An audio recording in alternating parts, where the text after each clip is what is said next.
Bismillahirrahmanirrahim. Assalamualaikum warahmatullahi wabarakatuh. Waalaikumsalam warahmatullahi wabarakatuh. Sebelum bertanya, apakah ini boleh kita bertanya tentang herbal kemarin itu, Pak? Boleh, enggak apa-apa kalau sekarang boleh, Pak. Ada teman begitu, dia memiliki sakit ambeien. Baik. Ambeien sampai kemudian dia sampai trauma pada saat BAB. Itu sampai kemudian darahnya itu muncrat, tidak hanya sekedar menetes atau apa, tapi sampai muncrat sampai kena temboknya gitu. Mohon bisa diberikan pencerahannya bagi ini, Pak. Ada lagi Bapak kira-kira? Kemudian yang kedua, pada saat mencoba untuk membuat pupuk urea dengan menggunakan kohe ayam potong dan ayam petelur, itu ternyata tidak panas. Ada yang menginformasikan dicampur dengan dedak yang katanya untuk mengurangi disinfektan yang sudah ada di situ gitu. Itu hanya hangat begitu. Apakah ini masih kurang air atau bagaimana? Mohon Usia berapa hari Pak proses? Kalau ini sudah 2 minggu lebih. Baik. Gitu. Terus sudah keluar jamur atau belum di atasnya? Belum. Baik. Terus kemudian kalau memang di YouTube-nya Bapak kemarin itu kan kohe ayam potong itu sebetulnya yang diinginkan hanya kesekamnya gitu. Kalau misalnya dengan sekam baru belum dijadikan liter ayam potong, itu bisa atau tidak, dan kemudian nanti campurannya bagaimana dengan kohe ayam petelurnya. Terima kasih Pak itu. Baik. Assalamualaikum warahmatullahi wabarakatuh. Begini Bapak Ibu, kalau proses fermentasi untuk ayam pedaging terutama, karena memang banyak sekali kandang sekarang gunakan desinfektan ya, makanya bakteri tidak bisa berkembang maksimal. Memang yang kita sarankan bisa dikasih dedak, bisa. Tapi dedak itu hanya menghidupkan ulang. Ada cara paling gampang Pak, Bapak bongkar lagi, kenakan udara. Ketika itu terkena udara, semua gasnya akan keluar. Gas racunnya akan keluar, kalau Bapak mau masukkan lagi, dan pasti panas. Jadi airnya diambil dulu, setelah itu dimasukkan, diulangi lagi, dimasukkan tanpa tambahan bahan juga bisa. Tapi kalau mau tambah dedak, tadi sudah bagus ya. Dari mana Bapaknya itu Pak? Dari Purbalingga ya. Dari Purbalingga ya sudah coba. Pertama juga seperti Bapak juga. Terus setelah dilakukan yang kedua baru bisa berhasil ya. Seandainya Bapak sudah keluar kapang, sudah keluar jamurnya, maka yang terjadi tinggal panen aja Pak. Kemudian yang tadi masukkan dalam karung akan terproses. Justru akan panas di dalam karung nanti kalau itu keadaannya. Kalau untuk membuat kompos itu tidak masalah. Begini Bapak Ibu, ini saya jelaskan sedikit. Kalau untuk membuat pupuk harus panas. Tetapi kalau untuk pakan, kalau sudah panas saya jamin ternak tidak mau makan. Karena dia rasanya berubah menjadi pahit. Jadi seandainya Bapak Ibu punya pakan sisa silase atau pakan fermentasi, kemudian Bapak Ibu ada sisa di kandang, Bapak Ibu taruh di tempat ember, terus Bapak Ibu tutup, terus dia jadi panas, itu saya jamin ternak tidak akan pernah mau, karena dia berubah mengalami proses fase pembusukan. Kalau di ayam, di kambing, proses pakan itu maksimal suhunya hanya 30 sampai 35 atau 40 derajat Celcius. Tidak boleh lebih dari itu hanya mecah enzim. Tetapi kalau pupuk harus di atas itu. Untuk yang urea, bakteri urea sendiri Bapak Ibu itu dirancang usia suhunya bisa sampai di suhu, minta maaf, sampai 120 sebenarnya. Jadi dia direbus pun sebenarnya tidak mati. Lah tujuan untuk membuat pupuk nitrogen ini, urea ini kenapa harus suhu tinggi sekali? Itu supaya bakteri-bakteri yang lain mati. Sehingga yang keluar hanya murni satu bakteri dan semua makanan tadi diolah menjadi itu. Terus seandainya Bapak bertanya, Pak kalau begitu karena untuk pupuk padi yang kita butuhkan hanya sekamnya, kalau kita gunakan kotoran ayam petelur boleh? Boleh. Perbandingannya adalah 1:1 Pak. 1 sekam, 1 kotoran ayam petelur. Kalau mau bagus lagi Bapak Ibu gunakan kotoran ayam petelur yang masih baru, yang basah, yang tidak laku itu. Terus yang keempat, ini poin penting kembali Bapak Ibu. Ceritanya begini, kalau kita beli sekam sama kotoran ayam, ternyata Pak, memang lebih murah beli kotoran ayam yang ada sekamnya. Karena itu sudah berubah menjadi limbah. Paham maksud saya nggih? Tapi kalau sekam asli bahkan bisa lebih mahal. Sekam asli berapa Pak ya kalau untuk Bapak beli? Sekam aslinya. Kalau kotoran yang tambah sekam, oh malah gitu ya. Kalau lebih murah sekam beli sekemnya, ayam petelurnya berapa? Oh, mahal ya. Harusnya maksimal itu di 12 gitu loh kalau petelur itu. Oh gitu ya. Karena itu Bapak Ibu, percayalah, tidak ada cara lain yang paling bagus. Peliharalah sendiri. Iya, gini lah. Program saya membuat pabrik pupuk itu Bapak Ibu karena saya kepingin kita move di tiap desa karena kelangkaan urea, sebenarnya begitu. Ini kalau bapaknya sudah punya ayam ya sudah merdeka. Lah nanti Bapak Ibu kan juga sama, punya ayam gitu loh. Tapi kan gini, pabrik pupuk dengan yang kita maksud dengan konsep integrated kan berbeda ya. Kalau pabrik pupuk ini kan sudah langsung besar. Tapi kalau yang integratednya ini, kalau Bapak Ibu sabar, mulai dari 10 ekor ayam dan sebagainya, ini lo sudah jalan sendiri. Kalau untuk membuat pabrik pupuk berarti orientasi kita adalah jualan pupuk untuk daerah masing-masing. Jadi itu Pak ya, bisa 1:1. Kemudian untuk ambeien, begini. Ambeien itu adalah membengkaknya pembuluh darah di daerah dubur. Itu sebelum ambeien Bapak Ibu itu pasti penyebabnya banyak hal. Di antaranya peredaran darah yang bisa mampet karena terlalu sering duduk. Yang kedua kurang minum air. Yang ketiga sembelit. Jadi makanannya kurang mengandung serat. Siapa yang paling banyak terkena ambeien? Ibu-ibu yang pernah melahirkan. Kenapa kok ibu-ibu yang pernah melahirkan pasti sering terkena ambeien? Ketika dia hamil 9 bulan itu menekan saluran pencernaan.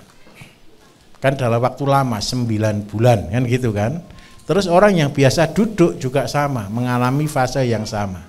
Berarti cara ngobatinya bagaimana? Yang memperlancar peredaran darah. Nah, kalau sudah terlanjur bengkak, besar, berdarah, tolong hindari 3. Yang pertama itu cabai, pedas lah, jangan cabai ya. Pedas itu Bapak Ibu bukan hanya cabai, jahe, merica itu pedas. Terus yang kedua, perbanyak serat, sayur, buah. Terus gimana? Perbanyak. Terus yang ketiga minum air. Nah, yang dilarang yang berikutnya satu, dilarang nahan BAB.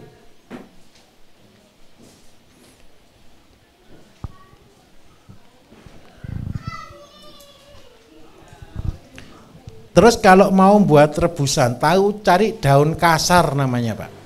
Search di internet daun kasar. Daun kasar itu daun amplas. Untuk amplas ada ya. Itu diminum, setelah diminum itu pecah pembuluh darahnya. Daripada operasi lebih baik dia pecah sendiri. Nah, setelah dipecahkan, dia kan perlu antiseptik. Antiseptiknya terbagus konsumsi kunyit, antibiotik dan antiseptik. Kemudian kalau BAB-nya susah, pertamanya dia sampai trauma, berarti ketika BAB pertama kan dia kesakitan. Ini saya tunjukkan caranya. Minta maaf saya gambar purun agak jelek, agak purnuni ya. Ini anus, ini kan kelamin ya sini ya. Di tengah-tengah titik ini ditekan Pak. Jadi kalau BAB di antara anus Dan kelamin di sini ada sekitar jarak 2 atau 3 cm, ini yang ditekan titik ini. Bukan dipijeti, waktu BAB itu ditekan ke atas supaya tidak sakit.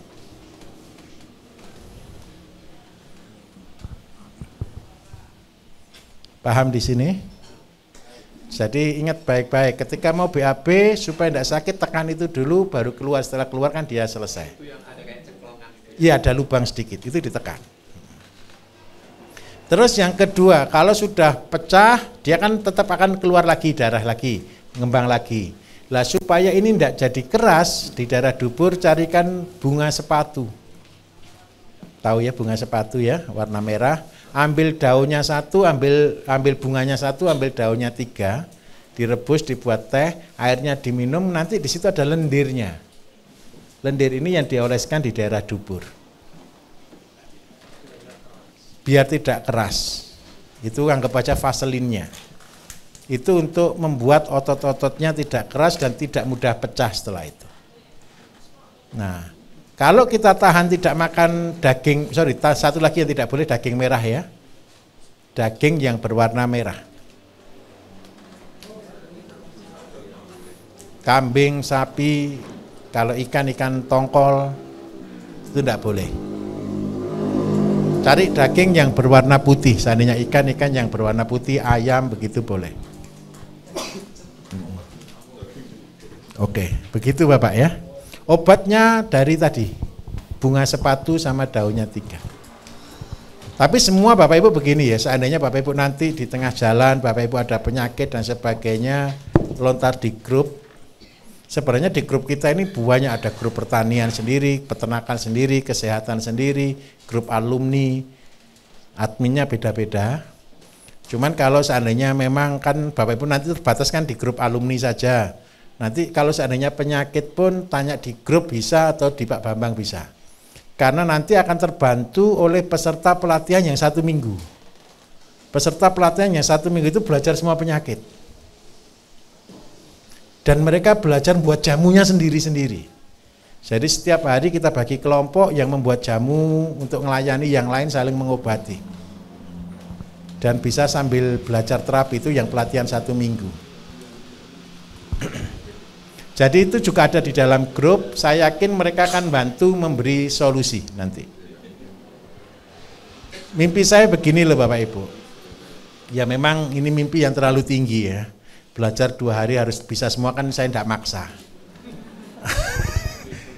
Enggak, ini pulang pokoknya 1 aja, jangan sampai nanti pulang terus bingung mulai dari mana lagi loh ya. Nanti alasannya Pak terlalu banyak belajarnya gitu kan. Jadi anggap aja orang cerita ngawur gitu loh Bapak Ibu ya. Ini cita-cita saya begini loh Bapak Ibu, nanti jadi dokternya pertanian. Tetangga tanamannya sakit larinya ke Bapak Ibu. Tetangga yang punya masalah bingung pekerjaan larinya ke Bapak Ibu. Terus tetangga yang sakit juga larinya ke Bapak Ibu.